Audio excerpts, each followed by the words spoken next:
4 de abril de 2016.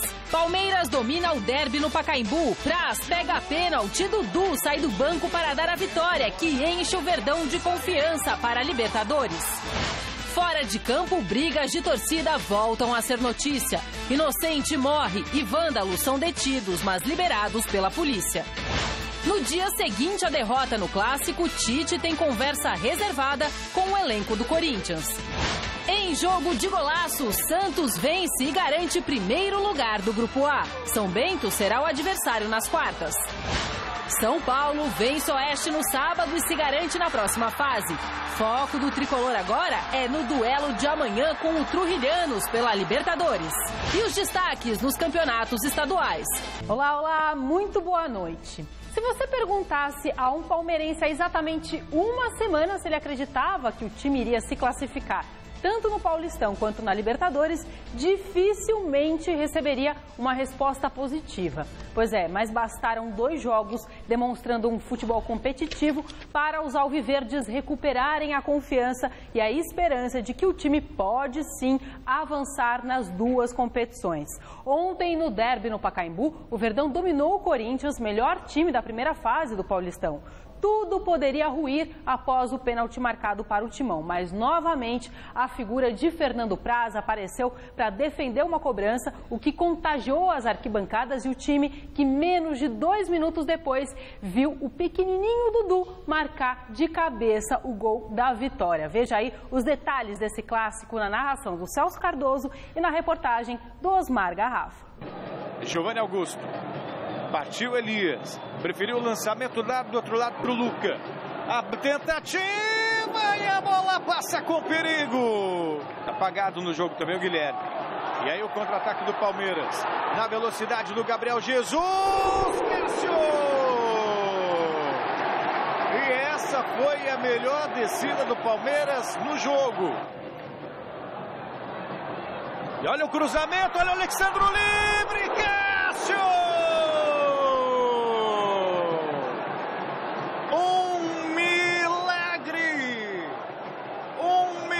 Do goleiro do Corinthians, no estádio do Pacaembu. Ele levou vantagem na sequência, olha o cruzamento, passou por todo mundo, sobrou para o Giovanni Augusto, tentou o domínio, chegou Thiago Martins e pênalti marcado. Pênalti marcado do Thiago Martins em cima do Giovanni Augusto. 29 minutos, segundo tempo. 0-0. Praz costuma ir muito bem nas penalidades. O Corinthians perdeu as últimas 2. Partiu Luca, Fernando Praz pegou!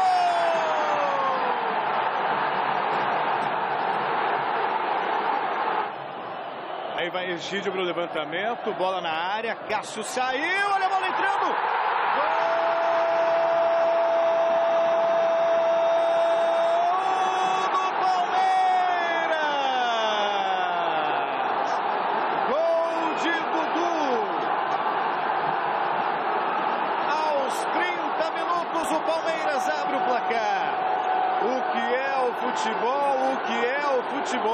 Eu acho, no meu ver, que nós fomos um pouco superior. No geral, o Corinthians, os números mesmo falam, né? Tivemos mais escanteios, mais finalização a gol. No segundo tempo, nós retomamos e equilibramos e fomos superiores. Aí conseguimos sair da marcação do Palmeiras, conseguir infiltrações, conseguir triangulações. E aí, quando no momento que nós estávamos melhor no jogo, a possibilidade de sair na frente, e aí pesa o emocional. Logo em seguida, não absorveu. Não fez o gol do pênalti, logo em seguida a gente toma o gol. Isso acaba interferindo no emocional do jogo. Tenho que assumir o erro, errei quando não podia e tenho que ter personalidade agora para continuar trabalhando e para que isso não possa não me abalar e continuar o meu trabalho firme e forte. Não dá para dizer que é um jogo como qualquer outro, até por causa da rivalidade, da torcida. Pode ser que a torcida do Palmeiras está feliz, está com a autoestima elevada e pra gente também é bom, além de ser um rival, é um time de muita qualidade. Outro assunto que polarizou as entrevistas nos vestiários de corintianos e palmeirenses foi a comemoração do gol do Verdão, quando Dudu, após marcar um gol em Cássio, veio exatamente nesse ponto. Retirou o boné do repórter Vanderlei Nogueira e veio aqui para a torcida corintiana, vestiu o boné e tirou o boné para Fiel, fazendo uma alusão ao chapéu que ele e a diretoria do Palmeiras deram no timão. Fico meio sem graça de explicar, né? Mas o torcedor palmeirense sabe o porquê dessa comemoração. Acho que eles estão muito felizes por essa vitória, né? Por o time ter jogado bem, ter vencido o maior rival.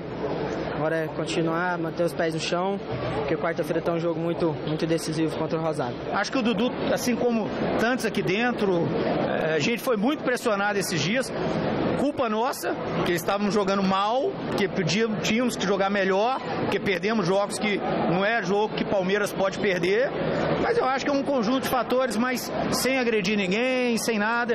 Igual tem uns, desculpa a palavra, babaca aí, que coloca na imprensa lá quando a gente perdeu. Tem que aprender muita coisa e ainda ganhar alguma coisa para falar do Palmeiras. Vocês sabem de que eu estou falando. Grande noite para você que acompanha o Gazeta Esportiva. Um faz a comemoração e diz, a torcida do Palmeiras sabe por que eu fiz isso. Aí vem o gerente de futebol e diz que tem babaca que escreve, quem escreveu também sabe. Enfim, faz parte da rivalidade, faz parte, sabe, futebol é assim, você ganha hoje, perde amanhã e tem que ter consciência disso. O Palmeiras mereceu e vem muito ao encontro daquilo que a gente tem falado nessa crise do Palmeiras, é uma questão de confiança. O Palmeiras está com a confiança abalada, conseguiu quebrar o jejum no jogo contra um time fácil, o Rio Claro, teoricamente fácil. E aí contra o Corinthians, foi um jogo, eu não sei, o Flávio viu a partida também, imagino que, não sei se ele viu da mesma maneira que eu. Eu achei um jogo de baixo nível técnico, muito sofrível. Ainda mais você vê Barcelona e Real Madrid no sábado. Aí você vê depois Leicester e Southampton, quer dizer que na verdade nem são times do futebol europeu. E aí você vê um Corinthians e Palmeiras, tem muita tradição, mas o jogo, uma sequência de 3 passes, ninguém conseguia acertar. Um passe errado atrás do outro, foi um jogo sofrível. O que me chamou a atenção é que o Corinthians estava irreconhecível. O Corinthians não conseguiu encaixar o jogo no primeiro tempo. No segundo tempo melhorou um pouquinho, mas também nada que fizesse por merecer uma melhor sorte. Aí teve o pênalti, o Luca perdeu. O Corinthians perdeu 3 pênaltis seguidos. E o Fernando Praz está me lembrando o Dida nos melhores momentos, de Corinthians inclusive, quando pegava praticamente um pênalti por jogo. Palmeiras fez por merecer e acaba ratificando aquela tese de que no derby, quando o time está mal, ele vence o clássico. Flávio, boa noite. Boa noite, Celso. Boa noite, Anitta, amigos do Gazeta Esportiva. O Palmeiras foi melhor, mas foi um jogo de baixo nível técnico, mas é o nível que a gente tem apresentado no futebol. Mas ainda nessa fase de campeonato regional, tal, que é um negócio absolutamente descartável, né? Fora de... Nós estamos em abril e ainda estamos falando de Glória, de Tupi de Juiz de Fora, de Capivariano, é complicado, é ruim, tem que fazer pensar em coisas maiores, né? E infelizmente ainda estamos nisso aí. Mas o jogo foi no nível que se esperava. Agora, esses 10 minutos aí foram fantásticos, né? A defesa do pênalti, o chapéu do Dudu, essa parte final foi legal do jogo. Foi uma diversão interessantíssima, foi legal e o Palmeiras mereceu ganhar, estava precisando ganhar mesmo. Foi legal ganhar, foi bom e não alterou muito a vida do Corinthians. E infelizmente a violência voltou a ser manchete em um dia de clássico em São Paulo. Pelo menos 4 confrontos entre organizados de Palmeiras e Corinthians foram registrados. Na estação Brás da CPTM houve confronto e trens e a estação foram depredados pelos vândalos. Em Guarulhos, eles se enfrentaram em uma rua próxima à Via Dutra. No caso mais grave, em São Miguel Paulista, os torcedores se enfrentaram em uma praça e um homem ainda não identificado e que não tinha absolutamente nada a ver com o jogo e com a briga, foi baleado e morreu no local. E depois do jogo, 3 palmeirenses que não fazem parte de torcida organizada foram agredidos por 27 corintianos que estavam em um caminhão que levava faixas e instrumentos da Gaviões da Fiel. De acordo com a Secretaria de Segurança Pública, 60 torcedores foram detidos, incluindo menores de idade e mulheres, e 2 corintianos que haviam sido presos em Oruro, na Bolívia. Todos eles assinaram termos circunstanciados e foram liberados pela polícia. É por isso que as coisas se repetem. Enquanto você não tiver realmente uma... Olha isso, dá para reconhecer todo mundo.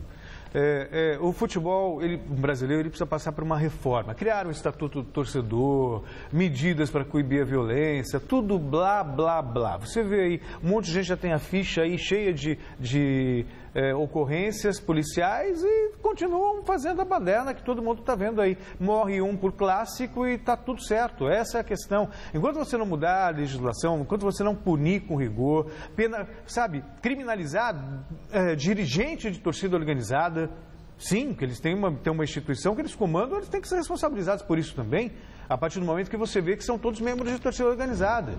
Não dá para continuar com esse olhar complacente, sabe? Como se fosse uma coisa normal. Policial escoltando torcida para ir para o estádio de futebol, porque senão eles brigam. Isso é uma coisa mais absurda. Você tem que prender quem não sabe se comportar. Simples assim. Só que não existe vontade política para resolver o problema da violência de torcidas no Brasil. Não existe a menor vontade. Muito pelo contrário. Existem interesses escusos e que a gente sabe muito bem, né, Flávio?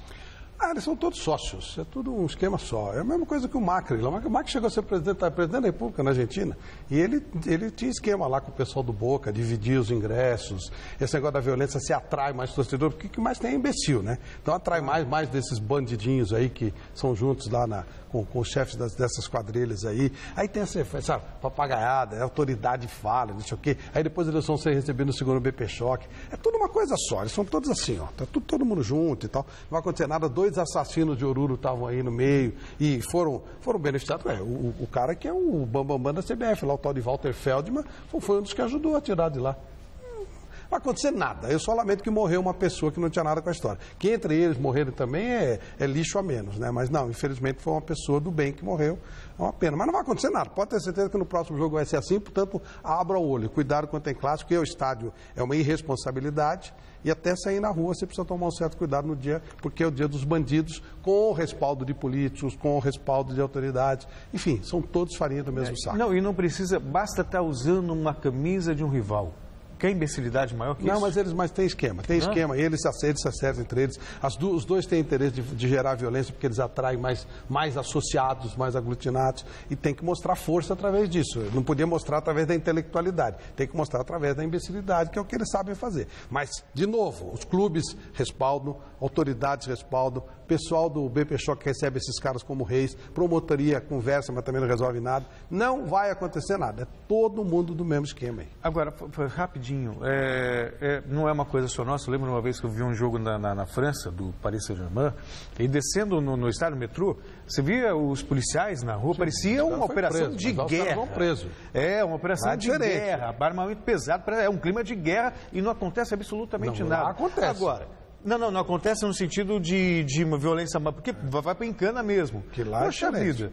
Tá lá no metrô, tá vendo? Não dá pra, você só tem o policiamento escoltando o torcedor pro estádio e aí... O problema é que é, as leis no Brasil, elas são feitas para proteger bandidos. E quem faz a lei, normalmente, já faz pensando em se proteger, entendeu? Que ele sabe que a gente tá vendo aí o Brasil, que são os políticos brasileiros. Então eles fazem as leis para te proteger. 25 vagabundos desses aí foram presos, todos foram soltos. É tudo do esquema, gente. Nem esquenta com isso. Bom, pensando nisso tudo que a gente está discutindo, vote na enquete que está no ar no site gazetesportiva.com. A gente quer saber o seguinte: acabar com as torcidas organizadas terminaria com a violência no futebol? Sim ou não? Acesse o site, vote. O resultado a gente dá no final do programa de hoje. Só isso não resolve. Mas tem que parar com essa coisa de, torcida organizada tem o setor dela, ingresso reservado. Futebol tem que ser para quem quer o bem.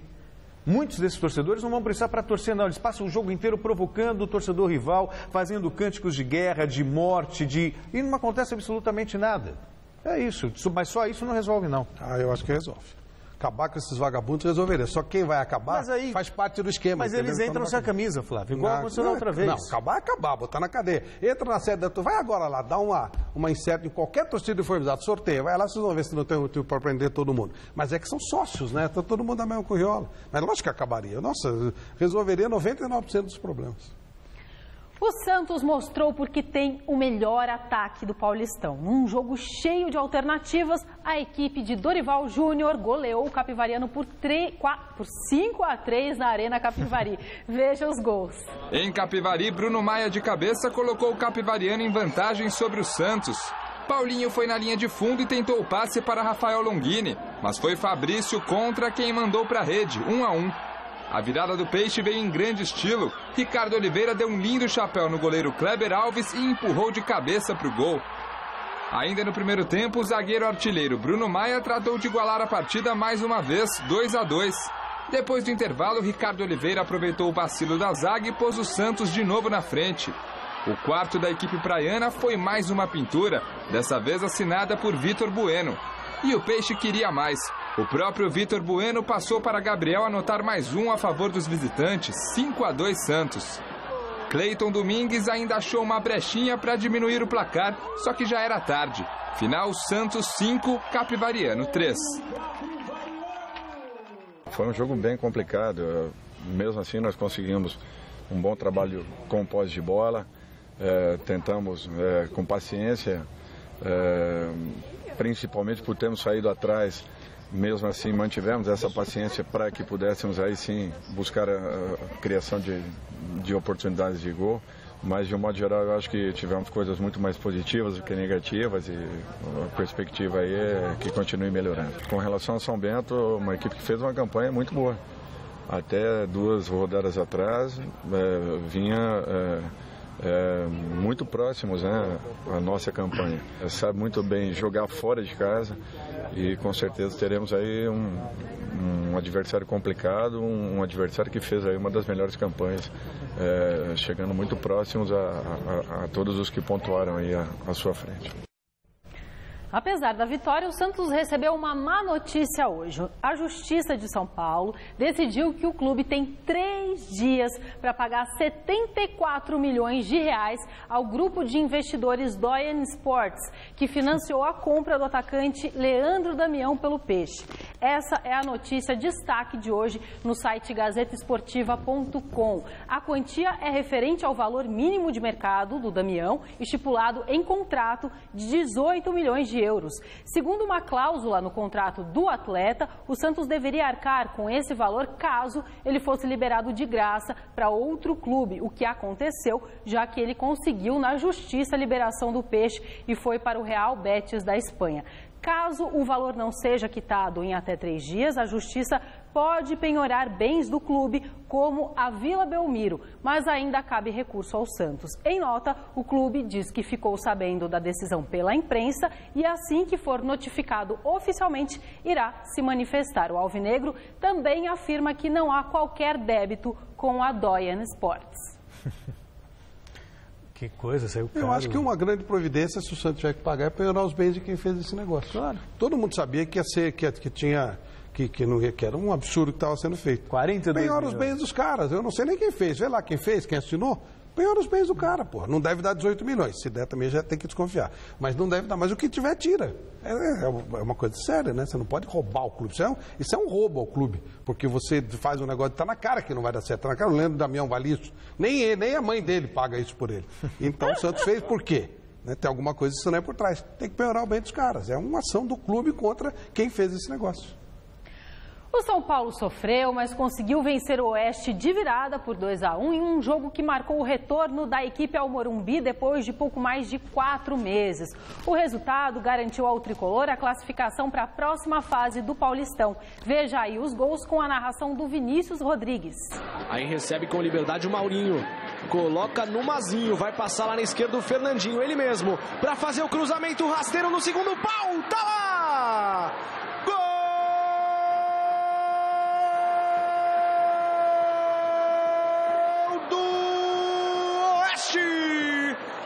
Faz a finta pra cima do Fernandinho, manda pra lá que manda pra cá, abriu no Bruno.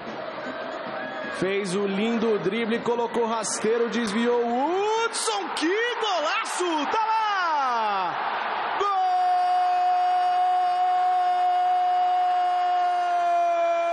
Gol do São Paulo!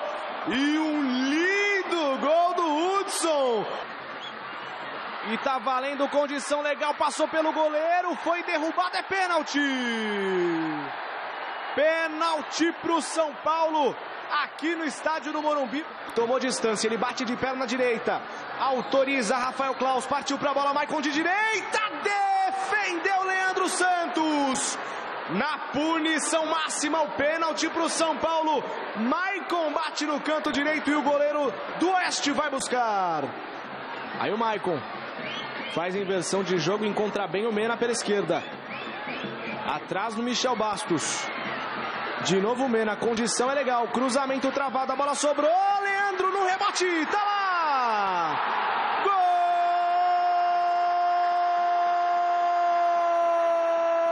Gol do São Paulo! E é do zagueirão Maicon. Ele perdeu o pênalti e agora ele se redime. O zagueirão foi pro ataque, não quis nem saber. Sobre o penal. O Ganso, na saída, acabou reclamando que existia uma ordem para a penalidade e depois o Denis confirmou, ele balançou com a cabeça o Ganso, confirmando que ele era o primeiro a bater a penalidade. O Maicon pegou a bola, bateu e errou. O senhor ficou satisfeito? Não é para ser dessa maneira? Vai passar ou algo vai ser conversado a respeito? Já é história. Já lo errou. Agora, eran los dos, estaban designados. Entre los dos... Ahí discutieron, ahí agarró la pelota uno y pateó. La única verdad que lo erramos 5 penales. Mais 7 jogos completaram a penúltima rodada da primeira fase do Paulistão. O Novo Horizontino venceu o Rio Claro por 2-0 em Novo Horizonte. Veja os gols dos outros jogos. O Audax recebeu o embalado São Bento em Osasco. Marcelo Cordeiro abriu o marcador para o time de Sorocaba. 4 minutos mais tarde, Bruno Paulo marcou para o Audax e deixou tudo igual. E aos 50 minutos do segundo tempo, isso mesmo, 50 minutos, Ítalo fez o gol da vitória da equipe de Osasco, 2-1. Uma semana depois de vencer o Palmeiras por 4-1, o Água Santa tomou uma goleada histórica da Ponte Preta no Moisés Lucarelli. A Macaca venceu pelo placar de 7-2 e deixou o time de Diadema perto do rebaixamento. Wellington Paulista foi o destaque do jogo com 4 gols. Elton, Felipe Azevedo e Douglas Grolli marcaram os outros 3. Tchô 2 vezes marcou para o Água, maior goleada do Paulistão até aqui. O São Bernardo recebeu o Red Bull e fez a lição de casa. Mesmo levando um gol no início da partida, o Bernô foi buscar a virada com 2 gols de Jean Carlos. A equipe visitante não entregou os pontos e empatou o jogo com o artilheiro Roger cobrando pênalti. Mas quem decidiu o resultado para o São Bernardo foi Walterson. 3-2, placar final. A Ferroviária perdeu em casa para o Botafogo pelo placar mínimo. Serginho, logo aos 10 do primeiro tempo, fez o gol da vitória do time de Ribeirão, 1-0. Mesmo placar de Ituano e Mojimirim. Matheus Ortigosa deixou dele e deu os 3 pontos ao Mogi, que ainda tem chances de permanecer na primeira divisão do Paulistão. E a rede também balançou pelos principais estaduais. Em Minas, o destaque foi para a goleada do Atlético Mineiro diante do Vila Nova. No Sul, o Grêmio empatou fora de casa, mas terminou a primeira fase na liderança da competição. No Rio, o Fluminense venceu o Madureira por 3-1 e o clássico entre Botafogo e Flamengo terminou empatado. Veja os gols. Pela Copa do Nordeste, o Sport venceu o CRB por 1-0 e garantiu vaga nas semifinais da competição. René fez o gol da partida. O adversário do Leão será o Campinense. Jogando em casa, o time da Paraíba perdeu para o Salgueiro por 2-1. Mas como havia vencido o jogo da ida por 2-0, assegurou a passagem para a próxima fase. O primeiro confronto acontece dia 13 na Ilha do Retiro. Do outro lado, Santa Cruz passou novamente pelo Ceará e também confirmou presença na semi. O Olisson garantiu a vitória por 1-0. Agora o tricolor encara o Bahia, que ficou no empate por 1-1 com o Fortaleza. Mas como venceu a partida de ida por 2-1, conseguiu uma vaguinha entre os 4 melhores. Pelo Gauchão, o Internacional não teve dificuldade para vencer o Glória. Vitinho, Andrigo e Marquinhos marcaram os gols da vitória por 3-0. O Colorado é o terceiro na tabela com 26 pontos, 3 atrás do Grêmio. Falando nele, o tricolor não teve vida fácil diante do Juventude na Arena. A equipe até saiu na frente com Douglas, mas tomou a virada. Bruno Ribeiro e Hugo deixaram a equipe de Caxias em vantagem. Quando a vitória parecia certa, Luan deixou tudo igual aos 49 do segundo tempo. Final 2-2. Em Minas, o Cruzeiro precisou somente do primeiro tempo para vencer o Guarani. Alisson e Sanches Minho marcaram e garantiram a vitória celeste por 2-0.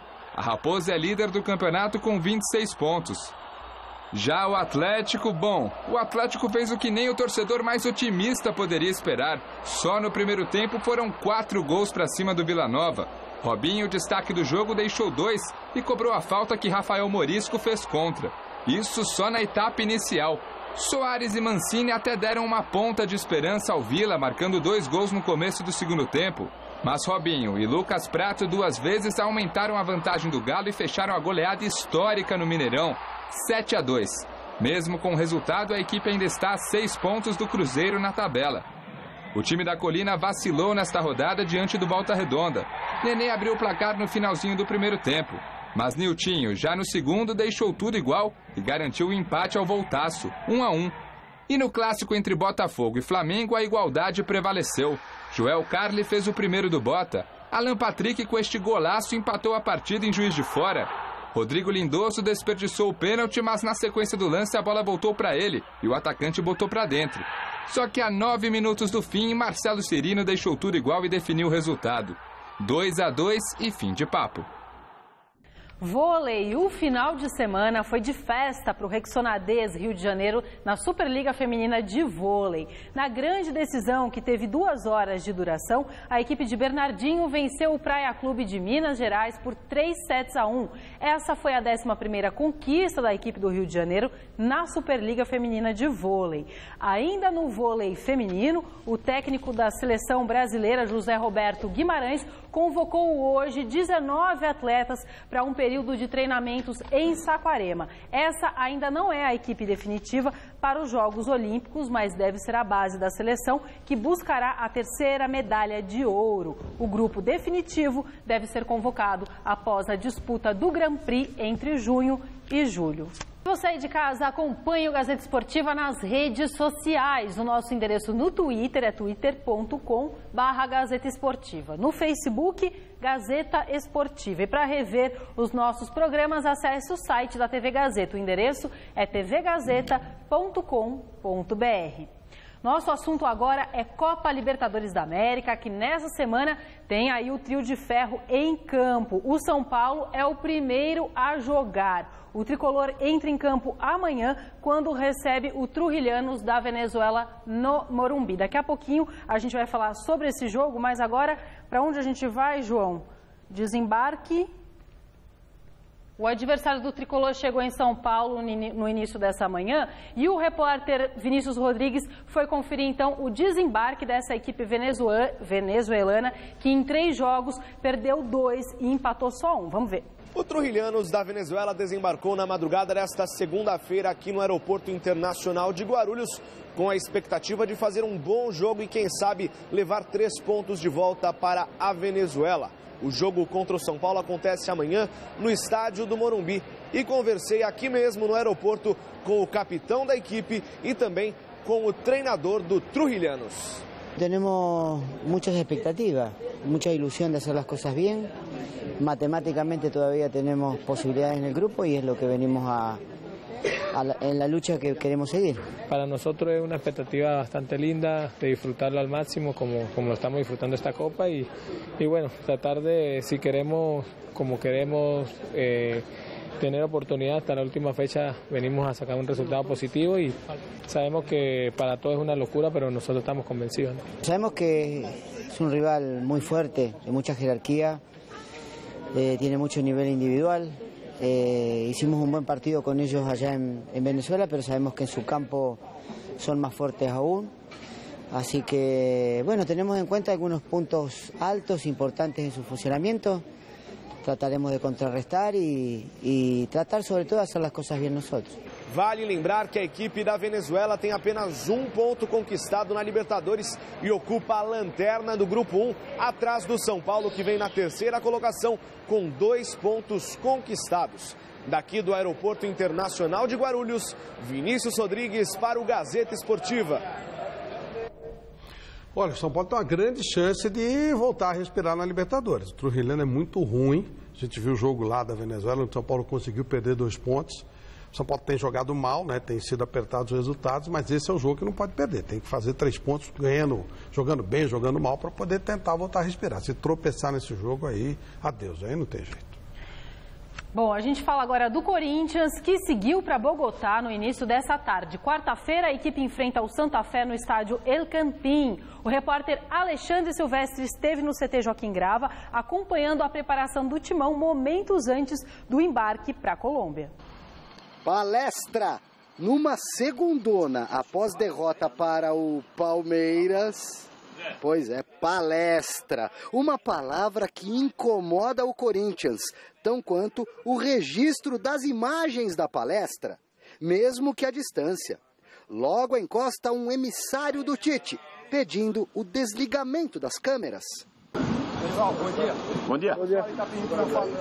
Obrigado. 20 minutos depois, a imprensa volta a mirar no professor. Concentrado, pensativo. O que ele teria falado de tão importante para os atletas, hein? Isso é uma coisa bem nossa ali. Acho que o professor sempre faz isso. E o dia que ele vier aqui, aí vocês perguntam para ele, fica mais fácil para ele falar. Perder o derby é doído. Mais doído ainda é perder jogando mal. Perder, ganhar, ele faz parte do jogo, né? Quando você joga de igual para igual. Mas ontem a nossa equipe ficou um pouco abaixo daquilo que vinha fazendo, então infelizmente acabamos perdendo. Verdade seja dita, esse Corinthians remontado vem rendendo muito bem na temporada. Também não é mentira que de 3 clássicos perdeu 2 no Paulistão. É para desconfiar? A gente só vai ter a certeza disso quando realmente forem os jogos decisivos, né? O menos pior foi que a gente perdeu numa ocasião onde a gente poderia perder, né? Então a gente aprender com os erros, a gente aprende também com os acertos, né? Mas eu acho que serve como uma lição até para que nos jogos futuros e quando chegarem os jogos de mata-mata, para que a gente esteja bem ligado para que não volte a acontecer o que aconteceu ontem. O próximo desafio, Libertadores da América. O Corinthians viajou para a Colômbia. Na quarta encara o Santa Fé. É o líder da chave, 9 pontos. Logo abaixo, o adversário de depois de amanhã com 7. E de cima vem um probleminha a ser administrado pela equipe brasileira. O local da partida, Bogotá, a 2.640 metros acima do nível do mar, é a terceira capital de maior altitude no planeta Terra. Para falar a verdade, eu nem sabia que tinha altitude, né? Eu acho que vai ser um jogo difícil, né? Eu acho que o Independente vai ter a chance de jogar em casa, do lado da torcida. Vai ser um jogo de muita competição, né? Então acho que desde o começo do jogo nós temos que competir bastante, né? Igualar na competição, para que aí na hora da qualidade individual, na parte técnica, a gente tenta sobressair e conseguir fazer os jogos que a gente vinha fazendo com um padrão muito alto. O desempenho do Corinthians nos 90 minutos de quarta-feira não tem como esconder, Tite. O mundo verá. Flávio, a gente falava dessa tradição, né, de quem está pior no derby acaba vencendo, e também faz parte da transmissão, da tradição transferir para o rival a crise. O Corinthians para entrar em crise. Então, tem muito quer dizer, tempo dirá. O Corinthians ele jogou mal mesmo. O Palmeiras mereceu ganhar, não foi uma boa partida do Corinthians, mas ele está com muita sobra, né? É um time. Olha, é até chocante para os outros. O Corinthians perdeu 6 titulares e está melhor que todo mundo ainda. Sim. Ontem não foi, mas está melhor que todo mundo. Perder para o Santos no Clássico é normal, na Vila a cobra fuma mesmo, e ganhou bem do São Paulo. Ontem foi um jogo, apesar do Palmeiras ter merecido a vitória, se sair aquele gol no pênalti, poderia mudar a história do jogo. Então, normal, o Corinthians está muito sossegado. Aliás, você falou do Santos, contra o Palmeiras foram os únicos jogos oficiais, claro, né? O Corinthians também não marcou gols nem contra o Atlético, nem contra o Fort Lauderdale, mas dos jogos oficiais foram os únicos jogos no ano que o Corinthians não fez gol, contra o Santos e contra o Palmeiras, acabou perdendo os dois jogos. O Corinthians ele se coloca contra a babaiada como se coloca contra a babaiada, ele vai e ganha fácil, e os outros têm mais dificuldade, por isso a gente vê que o Corinthians está melhor, né? E com a confiança recuperada depois da vitória no Clássico, o Palmeiras se reapresentou hoje. Mas não dá tempo de comemorar muito não, porque quarta-feira o Verdão tem decisão pela Libertadores. O Fernando Gavini acompanhou o treino na academia de futebol nessa segunda-feira. Autor do gol na vitória no Clássico contra o Corinthians, Dudu é a grande dúvida do Palmeiras para o jogo decisivo desta quarta-feira contra o Rosário Central pela Copa Libertadores da América. No jogo do Pacaembu, Dudu entrou aos 16 minutos do segundo tempo. Foi decisivo, mas acabou sentindo novamente a lesão. Nesta segunda-feira, o jogador passou por novos exames, mas ainda não se sabe se ele terá condições de estar em campo na quarta-feira. O Palmeiras viaja para a Argentina amanhã de manhã e treina à noite no Gigante de Arroito, local da partida. O Palmeiras precisa da vitória contra o Rosário Central para se manter vivo na briga por uma vaga na próxima fase da Copa Libertadores da América. Da Academia de Futebol na Barra Funda, Fernando Gavini. O Flávio, tá aí. Palmeiras precisava de confiança. Mas agora é que o bicho pega para valer. Confiança não ganha o jogo sozinho, não. Tem que jogar bola. O Rosário é um belo time, dá para ganhar o jogo. Lógico que dá. Do engraçado que o Rosário perdeu de 2-0 para o Palmeiras aqui, mas se fosse 5-2 para o Rosário, não seria nenhum absurdo. Foi uma das maiores injustiças da história do futebol, dita por palmeirenses. Pois é, e jogando na Argentina, eu sinceramente, o Rosário foi, dos times que eu vi jogando a Libertadores, além do Atlético Nacional, o Rosário foi o time que mais me agradou. E acho que vai ser bolinho para o Palmeiras lá. Mas o Palmeiras chega melhor, né? Ele tá, se você fosse olhar há uma semana, não precisava nem ir. Era uma tragédia anunciada. Agora ganhou 2 jogos e tal, vai com moral. É a tal história a confiança, ela não ganha jogo sozinha, mas ela ajuda. Mas ajuda. Dá moral, você rende mais, o time, né? O time chega naquela de... que ele já ia sair derrotado daqui. Ainda mais depois o favorito é o Rosário. Rosário, não tem como negar isso. Ainda mais depois de pegar um Corinthians, eu acho que uma vitória para embalar. O Cuca assumiu o time 4 jogos seguidos. E o empate também não adianta, tem que ganhar. Não, tem que ganhar, porque o último jogo do Palmeiras é contra o River Plate. Jogo fácil.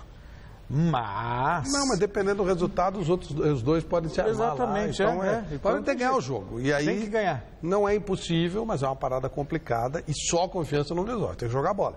Se jogar no nível que jogou uma parte do jogo de ontem, acho que pode encarar. O Rosário é bom time, melhor que o Palmeiras hoje, mas o Corinthians também, né? E perdeu, não perdeu? Então, por que não? Pode ser. Uma dessa, num contra-ataque, né? Um time mais fechado, pode ser sim. Bom, a gente continua falando de Libertadores, agora de São Paulo e Trujilhanos. A gente viu agora há pouquinho o desembarque do Trujilhanos. Vamos lá para o CCT da Barra Funda, agora ao vivo, João, é isso? Com o nosso repórter Adriano Dolfi, que está lá então. Boa noite, Adriano Dolfi. As informações do São Paulo, por favor.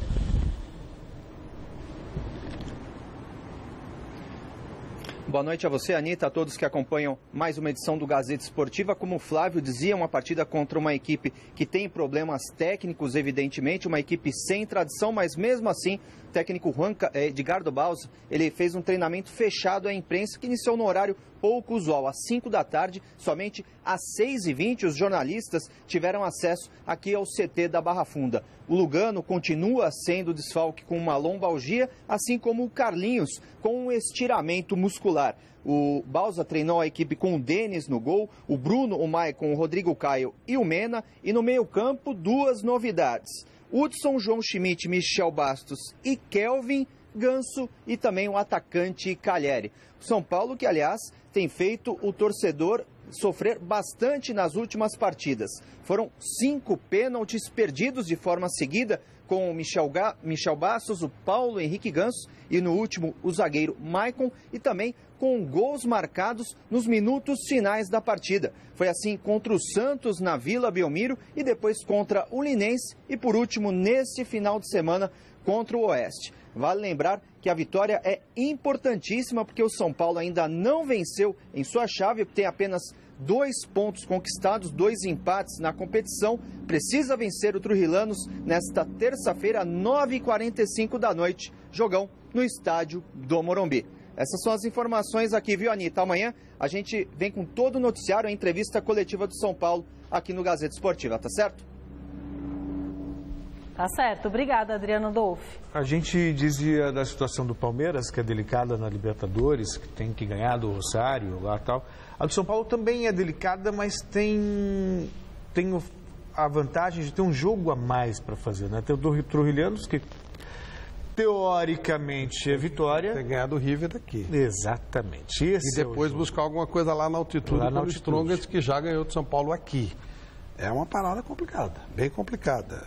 E também não pode bobear com esse Strong, que é ruim, porque esse Trujilhano que é ruim para danar, mas né? O São Paulo, ele não está jogando bola. Ele não inspira confiança. Ele é uma saroba. É um time melhorou um pouquinho com a entrada de alguns jogadores, tanto é que parece que vai jogar o Kelvin no começo. O Kelvin é um corre do lado, né? Mas enfim, melhorou o time do São Paulo. Tá todo cheio de mimimi com o negócio do pênalti lá, que tem que bater a eu, que não bater você, você é feio, você é bobo, né? Isso é bobagem. Em vez de se preocuparem em jogar futebol, em vez de eles jogarem futebol, eles ficam em vez de jogar bola, eles ficam com essa frescura. Eu vou bater o pênalti, não sei o quê, porque você é feio, porque você é bom, você não resolve nada, tem que jogar bola.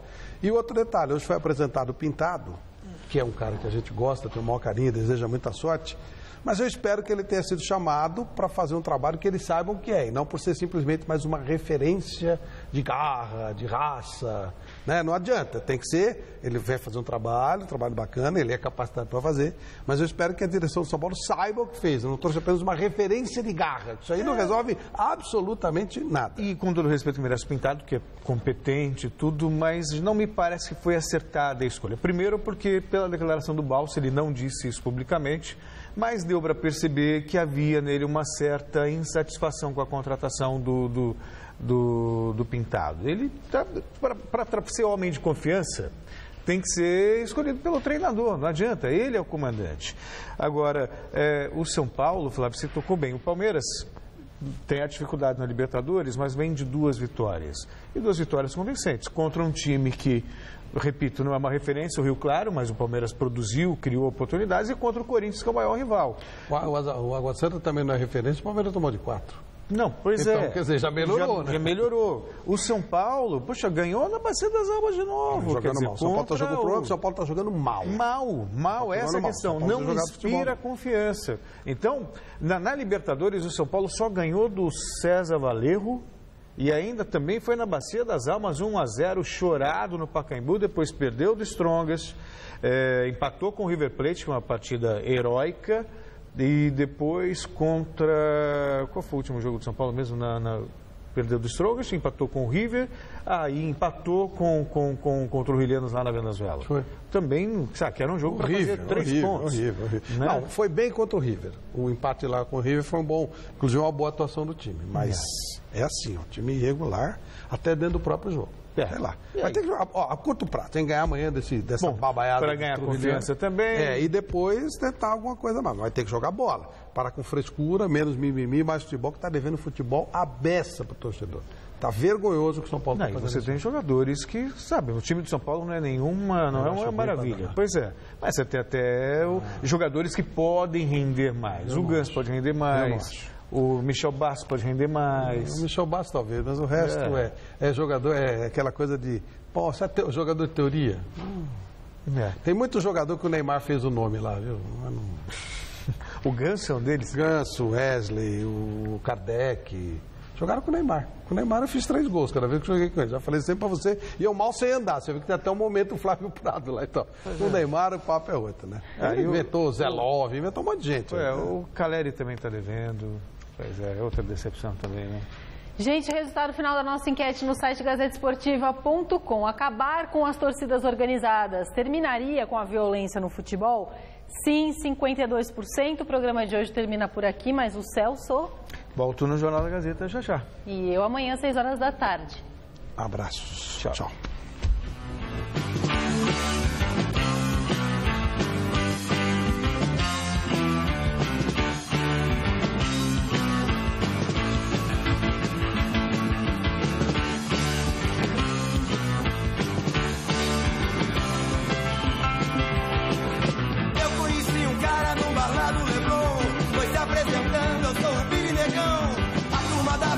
Fala que eu sou durão, eu sou Marco-Toca, é com o coração. Bati uma carteira pra pagar o meu pivô, sorri cheio de dentes pro meu amor. Ela nem ligou, foi me xingando de ladrão. Pega ladrão,